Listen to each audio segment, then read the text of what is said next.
on a connu des systèmes très variés, et jusqu'à preuve du contraire, il n'y en a aucun qui se soit avéré idéal, quoi. Oui, parce qu'il n'y en a aucun où les femmes ont été à la barre. Ouais. Ah, voilà. Alors peut-être, Ouais. alors il faut leur donner le pouvoir. Exactement.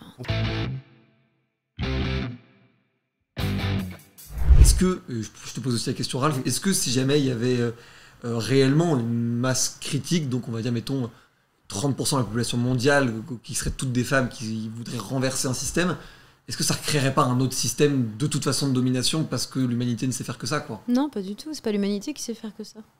Bah, sinon, il y aurait eu, dans l'histoire, des civilisations où les femmes massivement ont assassiné les hommes. Non, c'est jamais arrivé. Non, moi je suis sûre qu'on ferait pas ça, en fait. Et d'ailleurs, les féministes ont toujours été à l'avant-garde de l'ensemble des luttes contre l'ensemble des violences et des discriminations. Donc, non. Je sais pas, c'est tellement spéculatif comme question et comme scénario. Moi, j'aurais tendance à dire, parce que je suis peut-être un peu plus pessimiste, qu'en fait, femme ou homme, peu importe, mais qu'il n'y aura jamais de structure sociale ou politique idéale. Il y aura toujours des gens qui vont se sentir ou qui vont effectivement être lésés. Et peu importe en fait qui est au pouvoir, dans quel genre de système on vit, je pense que même aujourd'hui on a quand même historiquement un recul assez grand, enfin, on a connu des systèmes très variés, et jusqu'à preuve du contraire, il n'y en a aucun qui se soit avéré idéal, quoi. Oui, parce qu'il n'y en a aucun où les femmes ont été à la barre. Ouais. Ah, voilà, alors peut-être, Ouais. alors il faut leur donner le pouvoir. Exactement. On peut aussi disparaître, hein, éventuellement. Ah, peut-être. Est-ce que vous pensez que c'est des sujets qui fonctionnent trop chacun de son côté? Ces sujets justement de lutte. Est-ce que dans les sujets de lutte, y compris même du coup la tienne, Ralph, de ne pas vouloir que l'écriture inclusive s'impose par le haut, est-ce que ces sujets-là manquent aussi de débat avec les gens avec lesquels ils ne sont pas d'accord? Que ce soit pour améliorer son argumentaire, que ce soit pour comprendre la vie d'en face. En fait, quand on est féministe, on passe notre temps à rencontrer des gens qui ne sont pas d'accord avec le projet. Hein. On passe notre temps à rencontrer des personnes qui sont pour que l'oppression, les violences et les discriminations perdurent. Donc, notre vie est un interminable débat avec le parti d'en face. Donc, je ne comprends pas la question. On passe notre temps à se battre. C'est ça la réponse, en tout cas, à la question. Après, à part les moments où on arrive à juste se reposer une soirée entre nous, sinon on est en permanence en bataille. Donc... Je pense qu'il y a, on peut quand même distinguer entre la bataille ou l'altercation et le débat, peut-être au sens où tu l'entendais, c'est-à-dire quelque chose de plus formel, plus organisé, comme ce qu'on a fait aujourd'hui. Ça, effectivement, je pense que ça manque sur des sujets importants, comme celui de l'écriture inclusive, par exemple. Moi, à titre personnel, je trouve qu'à l'université, où c'est un sujet, c'est peut-être même le milieu où le sujet est le plus en vogue, en fait, il s'est imposé d'une certaine manière sans justement l'organisation d'aucun débat. Et ça, c'est quelque chose qui me frappe, quoi, parce que je trouve que s'il y a bien un endroit où on aurait pu imaginer justement l'organisation, soit en amont ou soit même en parallèle d'une espèce de décision qui serait prise d'adopter l'écriture inclusive, de profiter de l'occasion justement pour dire on est quand même dans une institution, dans un espace qui est censé favoriser la réflexion, la confrontation des idées. Ça aurait été l'occasion justement de le faire. Et je pense que là, effectivement, il y a une forme de réticence, de frilosité, de peur peut-être aussi, d'aborder des sujets qui sont... Enfin, même l'écriture inclusive est considérée comme un sujet polémique, quoi. Donc, alors que pourtant, c'est un sujet qui est très important, en tout cas pour moi, mais je pense pas que ce soit un sujet sur lequel ce soit si difficile d'exprimer son opinion puis de débattre avec quelqu'un.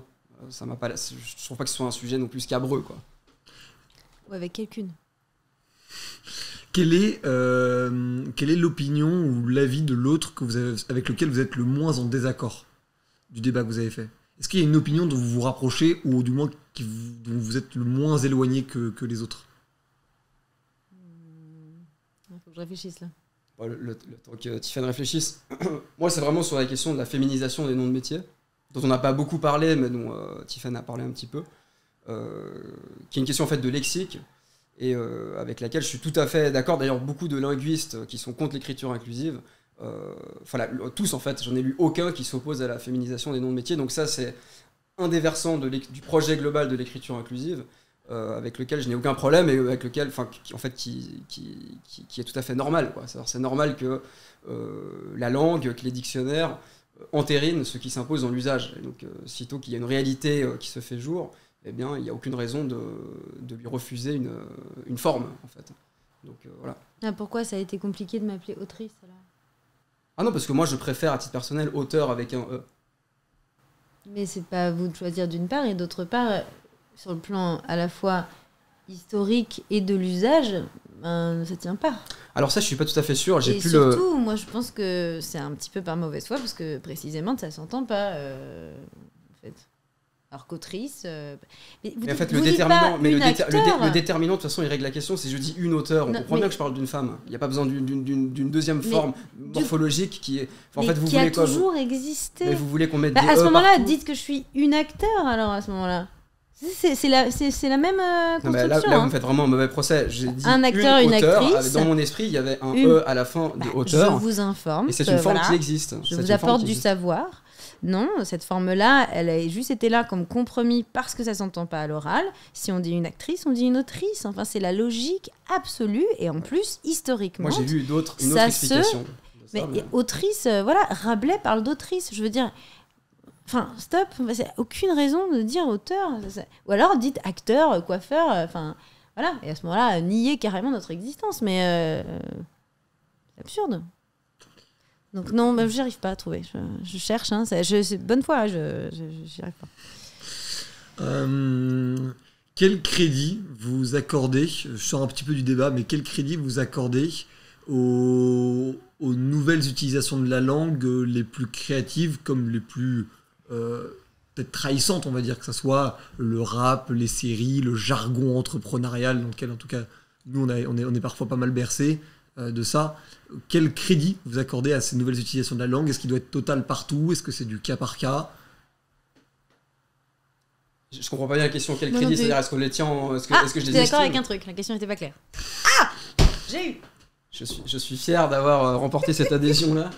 En gros, quel crédit? Est-ce qu'on l'apprécie ou est-ce qu'on le considère légitime? Ouais, c'est ça. Quelle est la légitimité de n'importe quelle forme de langue, même si elle fonctionne en silo fermé, c'est-à-dire en gros par milieu, quoi. Elle a toute, en fait, les utilisations, ça rejoint un peu ce qu'on disait tout à l'heure, les utilisations personnelles et à plus forte raison esthétiques de la langue, elles ont toute la légitimité du monde.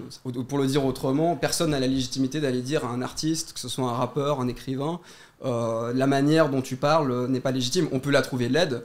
On peut trouver que c'est nul, on peut trouver que c'est mal fait, mais par contre, ça fait aucun sens de dire t'as pas le droit de le faire.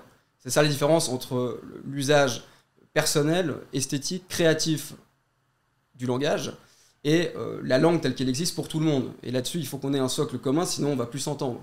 Parce que si en fait vous avez la féminine universelle, puis moi à ce moment-là, j'invente ma propre langue à moi, et toi tu inventes la tienne, eh bien, l'idée même et l'objectif même de ce qu'est une langue va s'étioler, en fait, va disparaître. Mais donc, de nouveau, c'est deux choses différentes. Pourtant, quand je joue à la féminine universelle dans mes salles, la public, femmes et hommes, me comprend absolument. Hein. Oui, mais ils le consomment comme expérience esthétique. Ils ne le consomment pas comme forme concurrente possible de la langue française. Ah, si, parfois, si. Et dernière question, est-ce que vous suivrez les travaux de l'autre à l'avenir ? Non, mais ma vie est courte, en fait. Enfin, j'imagine comme la vôtre. Mais ouais, j'ai une pile de bouquins de femmes géniales que j'aime, qui attendent que je les lise.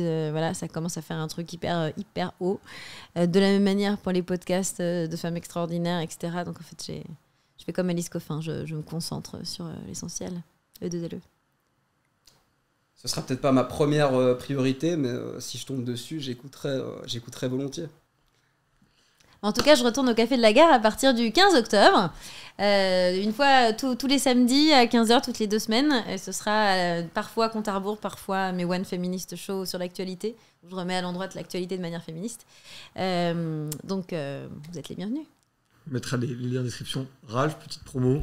Moi, comme d'habitude, je sors mes vidéos un peu au compte-gouttes quand j'ai quelque chose à dire. Et puis quand j'ai le temps de les préparer, là, je vais en faire une qui devrait sortir la semaine prochaine. Sur le militantisme contemporain. Donc voilà, ça va sortir la semaine prochaine. Et puis pour ceux qui me connaissaient pas, je vous invite évidemment à aller regarder ma chaîne La Cartouche sur YouTube. Et moi, c'est Typhane, T-Y-P-H-A-I-N-E, parce que sinon, on me dit qu'on me trouve jamais. Et donc, pareil, n'hésitez pas à vous abonner et à me suivre sur les réseaux sociaux. Les liens sont en description. Merci Yes. les amis. Cette émission du Crayon est maintenant terminée. Je compte sur vous pour vous abonner, pour liker la vidéo, pour nous donner aussi votre avis en commentaire. C'est très important de savoir ce que vous en pensez. N'hésitez pas à débattre, évidemment dans le respect. On se retrouve très bientôt pour de nouvelles vidéos. C'était Valorant. Ciao.